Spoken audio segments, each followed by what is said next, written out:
Hello, all my faithful YouTube listeners. In this message, I'm going to post a segment from the reading of my book, Solomon's Sorrow. I'm now on the last chapter, that is chapter 9. It's titled Restoration. To date, I've read nearly the entire book on my Patreon channel. As of next week, I'll finish the entire book. After that, I'll start reading another book.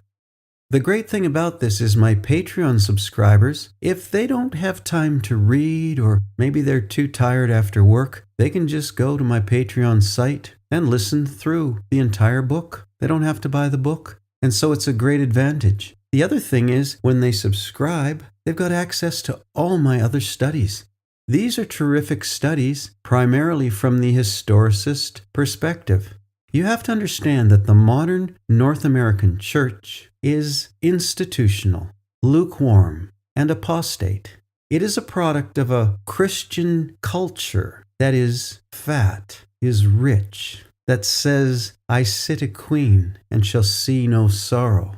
That's the mentality of this North American church system. And when people become so comfortable and so affluent as they are today in America, they begin looking for things to amuse them. And this whole North American culture is rotten with idle amusement. Sports, television, movies, pop concerts, the list goes on and on. The North American so-called Christian community has its priorities all wrong. On my Patreon channel, there's no sensationalistic stuff. That's not the purpose. I'm looking for serious people. So, for example, you can start studying the historicist view of eschatology. That was the view of the reformers. But that's not all. The persecuted church, they were historicists. The Albigenses, the Cathars, the Huguenots, they all held the historic views of Antichrist. They weren't futurist speculators. That's the purview of the mindless Christian community in North America. If you make videos speculating about pin the tail on Antichrist and that kind of stuff, or predict the rapture's coming in 6 months or whatever, you'll get thousands and thousands of people watching your videos. You won't get that on my Patreon channel or on my YouTube channel. I'm not faintly interested in feeding that monster. Anyway, I'll stop talking and play the clip from Solomon's Sorrow, Chapter 9.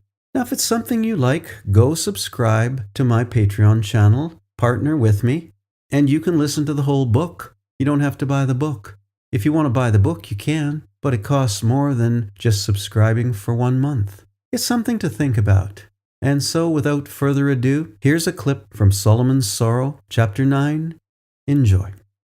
Solomon teaches that even if we know all the answers to why things are the way they are, our knowing changes nothing. It only produces sorrow. He writes, "For in much wisdom is much grief, and he that increaseth knowledge increaseth sorrow." And Paul expresses yet another aspect of the same idea. He writes, "Where is the disputer of this world? Hath not God made foolish the wisdom of this world? For after that in the wisdom of God the world by wisdom knew not God. It pleased God by the foolishness of preaching to save them that believe.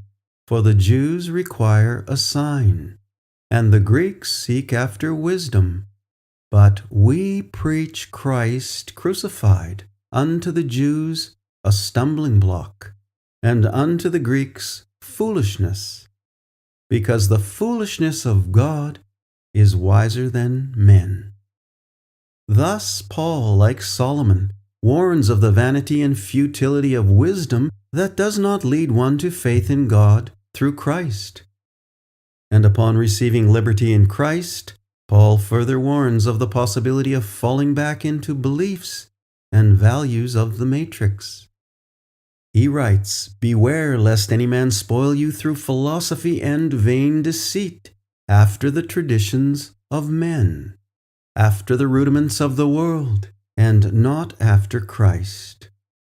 Paul, though likely a student of Greek philosophy, rejects it insofar as it traps men in the matrix. However, as we know, Paul constructs many classic arguments for Christ, using skills learned from the art of philosophical argument. In other words, he does not throw the baby out with the bathwater, but applies that wisdom and knowledge to convince us of the truth of Christ, and that faith in Christ alone is the beginning of correcting wrong beliefs. And Solomon, also a pupil of man's wisdom, warns of the vanity of seeking absolute truth and closure by carnal understanding and wisdom. Much like Paul, he concludes, "Vanity of vanities, saith the preacher. Vanity of vanities. All is vanity." This is the expression of Solomon's sorrow. To waste one's life pursuing wisdom without first submitting to God's commandments, he writes, "Fear God and keep his commandments, for this is the whole duty of man." And Jesus completes these thoughts when he said to his disciples, "This is the work of God, that ye believe on him whom he hath sent." This is the conclusion of Part A of Chapter 9. Next week, I'm going to finish the chapter, and that ends the book. God bless you, all my Bereans. Until next time.